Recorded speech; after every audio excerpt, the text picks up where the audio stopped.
học bờ cái bé bé sằng bị bện cái gì vậy có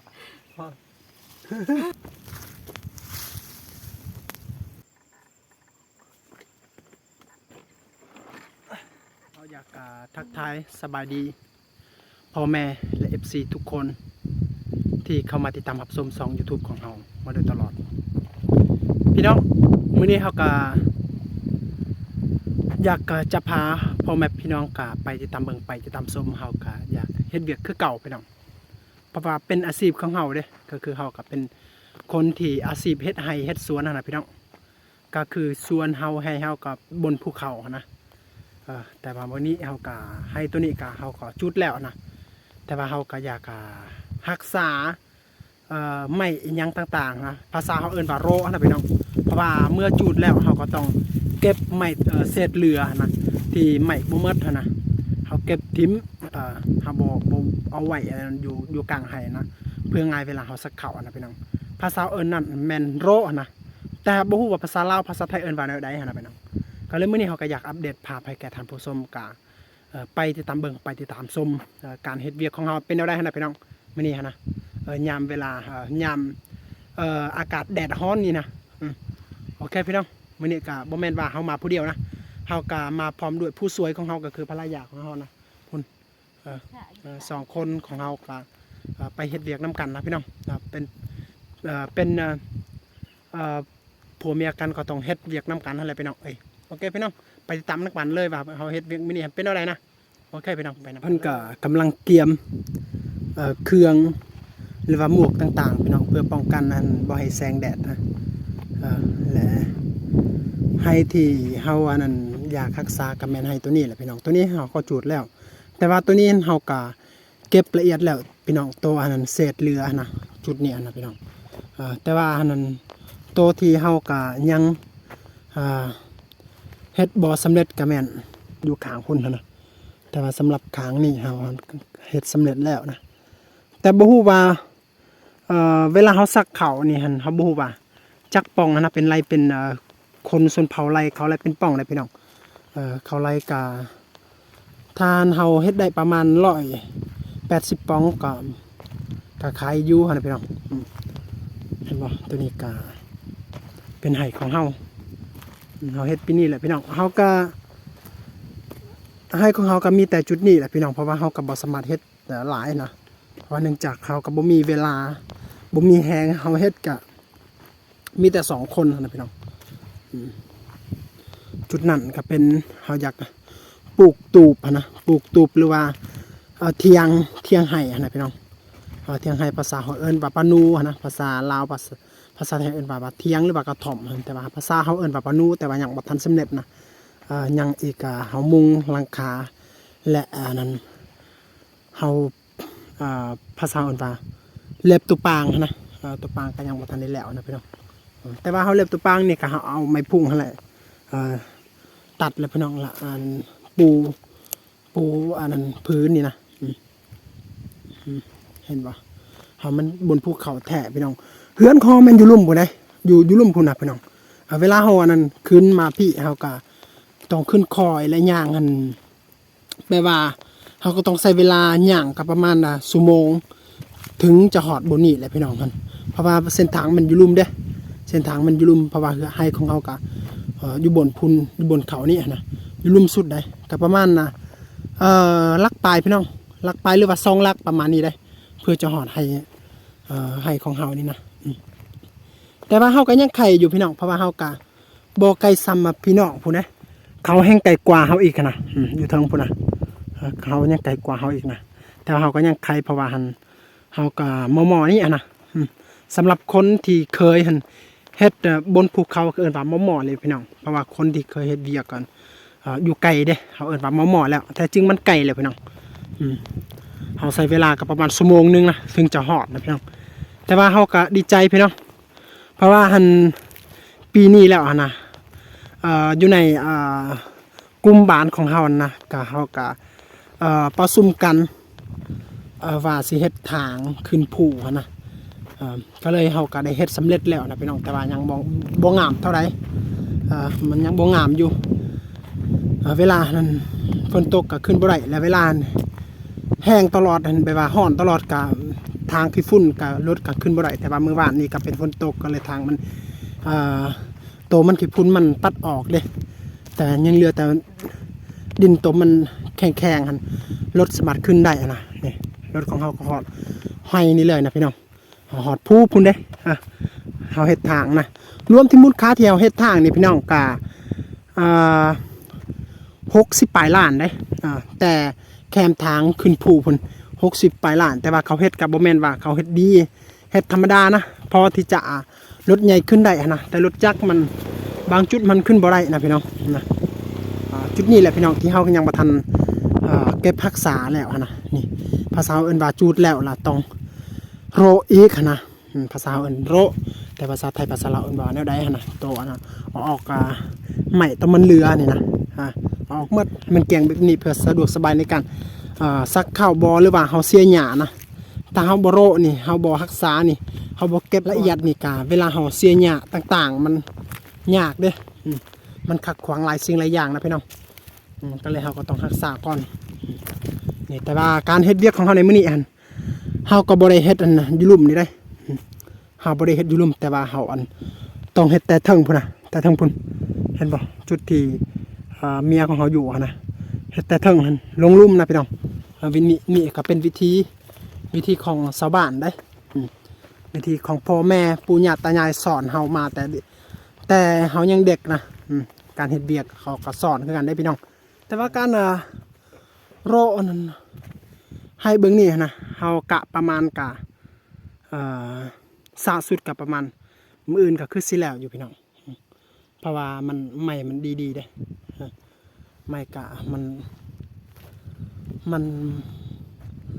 ไม่หันดีอยู่ถ้าไม่มันบ่ดีหั่นน่ะกะมันเฮาโรมันยากเด้ตัวนี้หันโตมันน้อยๆนะ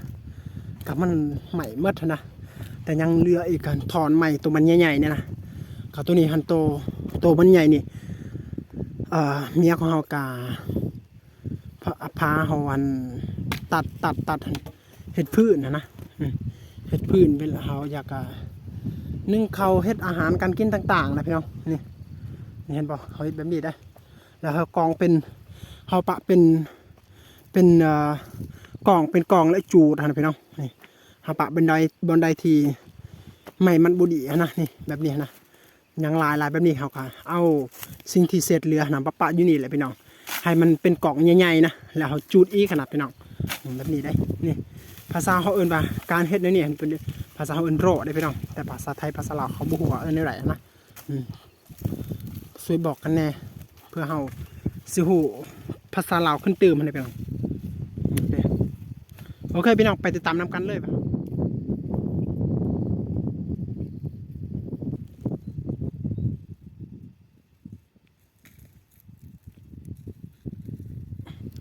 ี่น้องเฮาว่าสิบอันนั้นไปรีโรนะภาษาอันแบบไปรีโรแต่ว่าอันเมียของเฮาก็ลืมเอามาผ่าเลยพี่น้องผ่าและเขากินนะก็เลยเฮาก็บ่มีผ่าก็เลยเฮาก็ต้องไปเอาเอาผ่าก่อน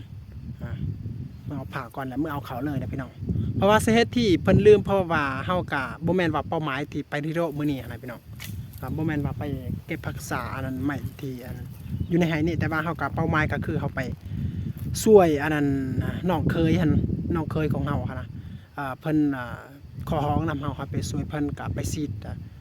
ยาฆ่าหญ้านะเพราะว่ายาฆ่าหญ้าที่เพิ่นปลูกมันแล้วนะแต่ว่าเพิ่นก็บ่กล้าฉีดนะแต่เพิ่นว่าเพิ่นฉีดบ่เป็นเฮาบ่ฮู้ว่าเป็นอะไรนะพี่น้องแต่ว่าเพิ่นว่าฉีดบ่เป็นเพิ่นก็เลยขอร้องเฮาให้ไปช่วยฉีดซอยนะพี่น้องแต่ว่าหันเนื่องจากว่าเฮากะอันนั้น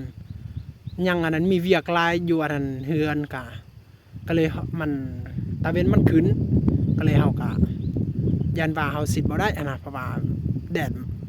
ถ้าแดดร้อนอีหลีมันเวลาเฮาสิทธิ์มันบ่ไหวนะเบื่อนะก็เลยเฮากะ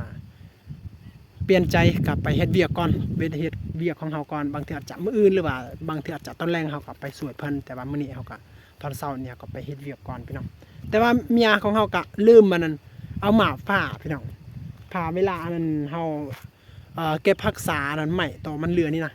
แต่ว่าตัวใดมันยาวหั่นนะสามารถที่เฮาเฮ็ดพื้นได้เฮาก็ต้องตัดทิ่มหั่นน่ะเฮาก็ต้องตัดหั่นเฮ็ดเป็นพื้นเลยนะก็เลยอันเพิ่นเฮาก็เมื่อเอาผ่าก่อนเพื่อสะดวกในการเฮ็ดเวียกในมื้อนี้อะไรพี่น้อง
พี่น้อง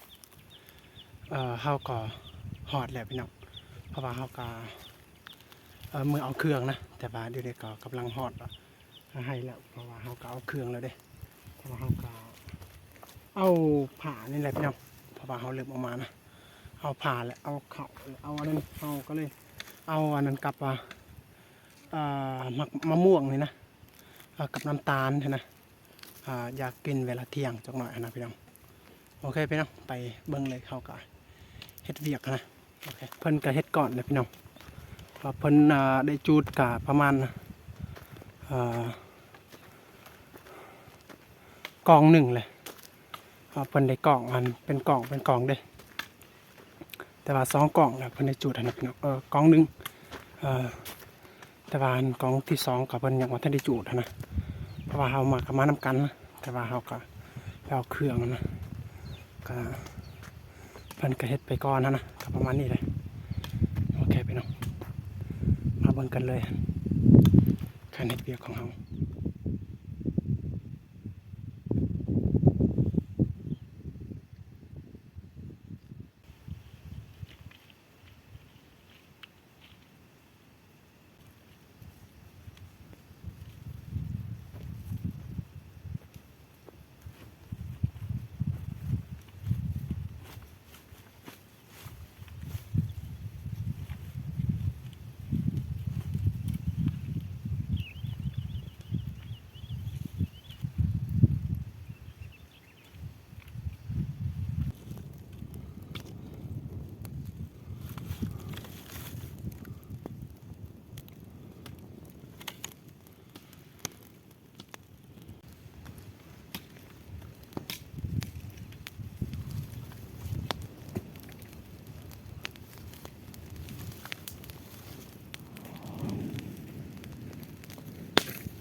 เก้านะ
ที่ได้แบบเก็บมา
พี่น้อง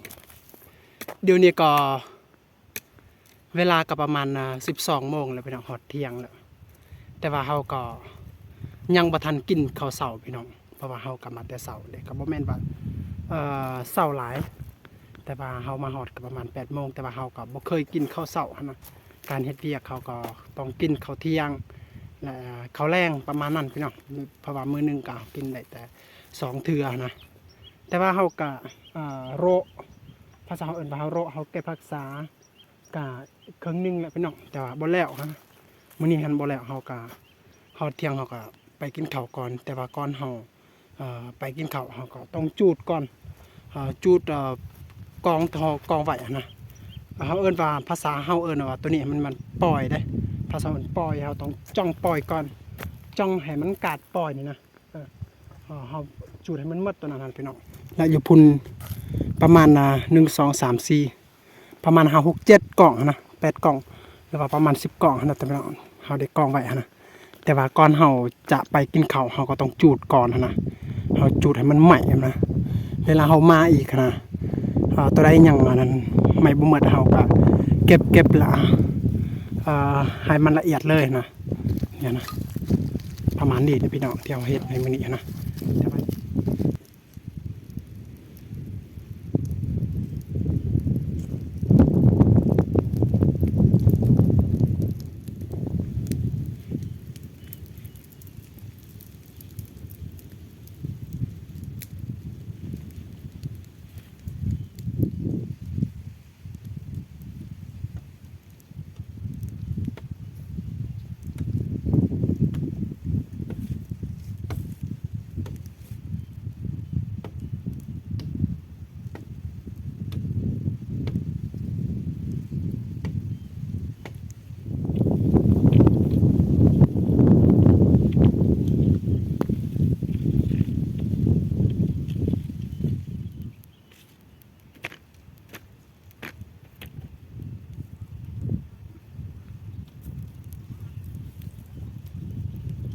โอเคพี่น้อง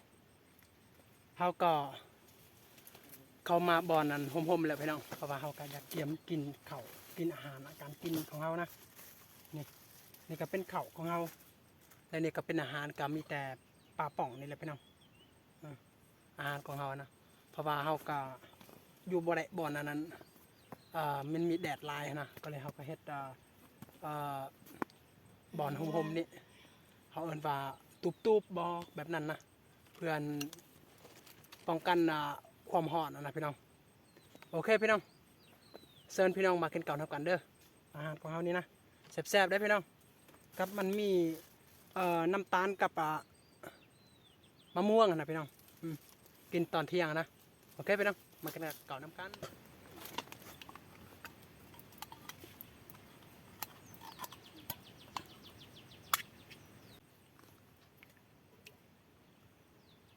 มื้อนี้เขาก็มีโอกาสที่ไปเฮ็ดเวียกนำเมียนะก็เลยพาเพิ่นนั่นกินเขากินอาหารแซ่บๆนะ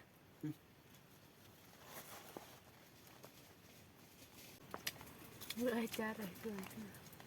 พี่จันแล้วมันแปรจน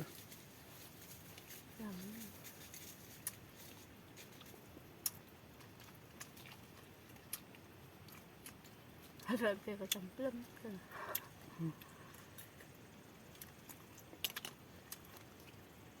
ก็เลยเอ้ยมันจะแจ่มมันเอ้ยน้ำปวนก็ โอ้เรื่องจุกใบเตียง มาพักมาพัก บ้าจ้ะ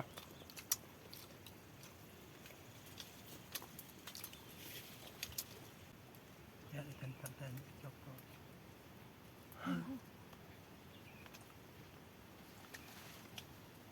จ้ามันก็ออกกันเนี่ยมันก็คิงยักษ์คังอย่าเงียบยักษ์คังนั้นอ่ะมันเกินในดาวเลยจนแต่ไปได้จังจัง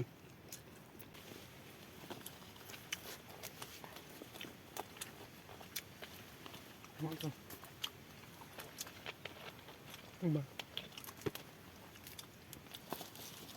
้า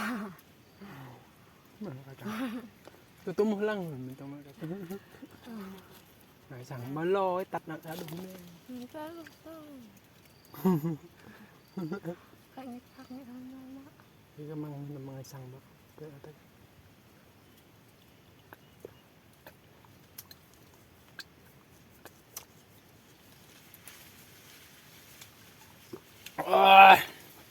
อิ่มแล้วพี่น้องเอ้ยอาหารกระแซบอยู่แซบสำหรับคนที่เคยเฮ็ดเวียกเฮ็ดงานเฮ็ดเวียกหนักก็เป็นแบบนั้นเลยพี่น้องหาเสากินคำมีแต่กินปลาปองและกินแจ่วประมาณนั้นได้อาหารเฮาแต่ละคาบเลยได้อพี่น้องนี่อีกเฮาสิกินตัวนี้อีกนะ ตอนต้องโดนติอุ้ยตอนโดนติอุ้ยเป็นลูกจ้า เดินหมุนมันก็จะตะกุยนอกอยู่ โดยจะมาไม่ได้ ที่เดินเนี่ยจะหายเดินเพื่อเนี่ยจะหาย จะเจ้า ไหนตาเดียน ตอนเรียนก็โดนติอุ้ยก็ลองงอเลยจะจับปะจับมาเองก็งอเลย เก้ ตอนเรียนจะเดินเงียบเลยได้น้อย หอม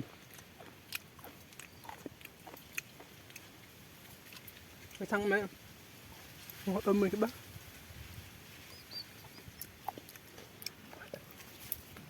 ไปสั่งยังโดยมังเก็บบ่โดย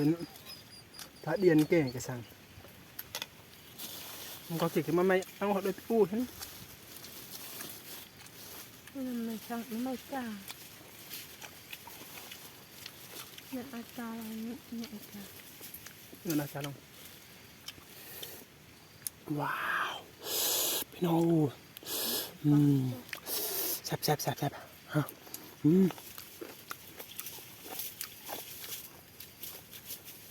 อ่านเพียงครับพี่น้องต้องมีอะไรพี่น้อง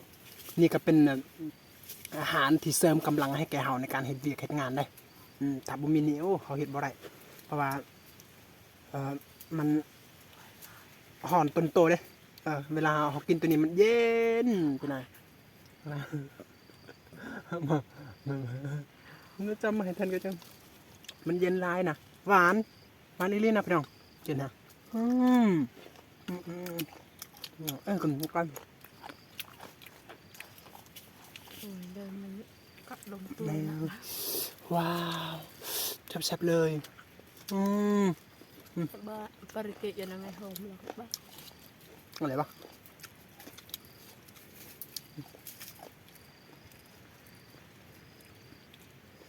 เอ้าเอ้ยแม่งอีนี่ใช่อย่า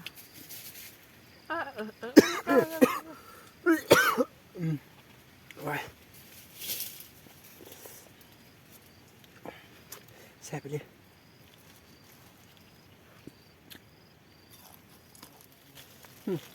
จะทึบไหมไม่จะทึบไหมท่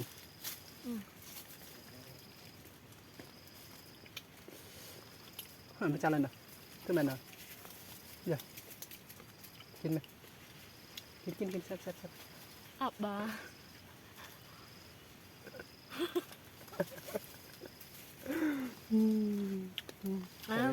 จำตัวอะไรนะเราก็แล้วพวกเราจะสู้จ้ะ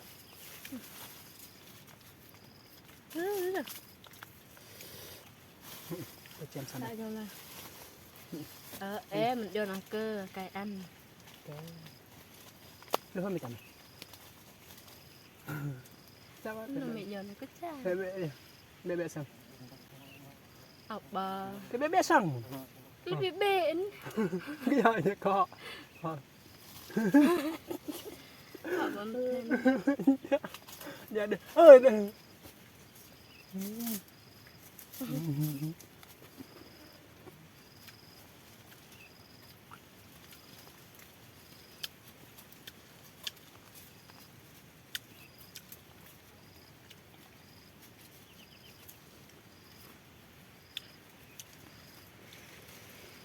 cái lớnอย่างนี้จ้ะ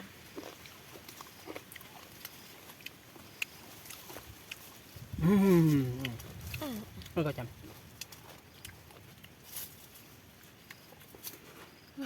อืม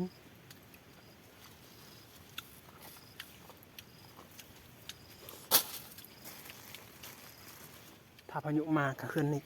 เย็น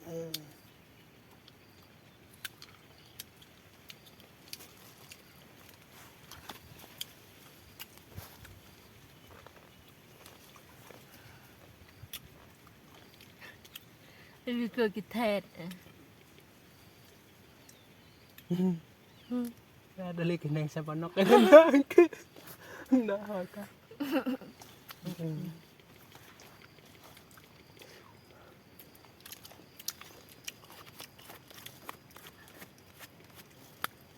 có tam pot mà vợ nó là có đơn nak loh teh tomat David dan cái cha mắc cười cái mẹ bằng ta lôi còn hôm mày hở vào chỗ ănก็เลยมันปลาเจาะ thế có hôm mày tin tin cái ตรงอันปอทำไมปอตรงปอลุงอาไม้ก็ต้องอันปลอกทำไมปออันปอมันก็ต้องไอ้ปอนะตัวมาบ่ว่าอันดอก giống mà nó là lấy to cũng cười ก็เลยอันสอน mà chợ là lấy โอเคพี่น้องทางเฮากะกินข้าวสำเร็จแล้วนะพี่น้องทางว่าอาหารกะสำหรับอาหารของคนนั้นทุกคนอยากก็ถือว่าแซ่บแล้วได้เราได้กินปลาป่องหรือว่าป่องปลานะแต่ว่าบ่แม่นว่ากินป่องปลาแต่เขากินปลาอยู่ในป่องนั้นแต่ว่าแซ่บนะป่องหนึ่งนะ2 คนเฮากินนะนี่ก็เป็นเมียของเฮานะพี่น้องบ่ฮู้ว่าพี่น้องเห็นงามบ่นะครับบ่ฮู้นะ นี่ก็เป็นเมียของเฮานะพี่น้องก็เฮาก็มีบางมื้อเฮาก็บ่ได้ไปเฮ็ดเวียกนำเมียเพราะว่าเฮาก็ไปเฮ็ดอื่นนะแต่มื้อนี้เฮาก็ได้มีโอกาสที่จะไปเฮ็ดเวียกนำเพิ่นแท้จริงนะพี่น้องเฮาก็มื้อนี้ก็บ่มีเป้าหมายที่จะไปเฮ็ดเวียกนำเพิ่นนะเพราะว่ามีน้องเคยอันนั้นชวนเฮาขอร้องนำเฮาให้ไปช่วยเหลือเพิ่นสิยาฆ่าหญ้านะเพราะว่าเพิ่นก็สิบ่เป็นนะเพราะว่าถ้าเพิ่นสิไปก็มักจะภาษาเฮาเอิ้นว่า